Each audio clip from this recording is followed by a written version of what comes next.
हाय, hello, नमस्कार T family. मी कोमल सरळ म्हणतो तुम्हा सर्वांना श्री स्वामी समर्थ, शुभ संध्याकाळ. तो व्हिडिओ काढलेला मी काल रात्रीचा.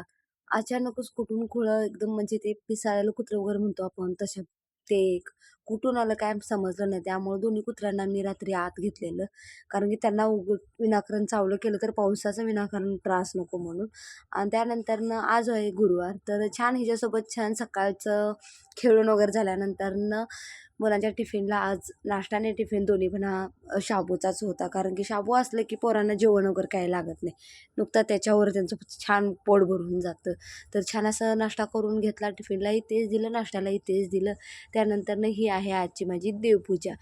आणि ज्यावेळी फुलं कोणतीही असू दे, ज्यावेळी देवघर आपलं असे छान फुलांनीच असतं ना, मला तर खूप समाधान वाटतं. ज्यावेळी फुलं नसतात त्यावेळी भरपूर मोकळं मोकळं देवघर वाटतं असतं. आणि रोजचीच आपली हे उंबरठा पूजन, तुळशी पूजन हे चालूच आहेत. असं काहीतरी रांगोळी वगैरे काढून होते तोपर्यंत पावसाचं हे चालूच असतं.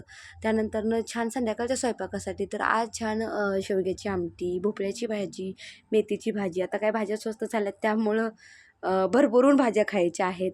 आणि भोपळ्याची भाजी, आमटी, भात, चपाती असा होता आजचा नैवेद्याचं ताट देवाचं.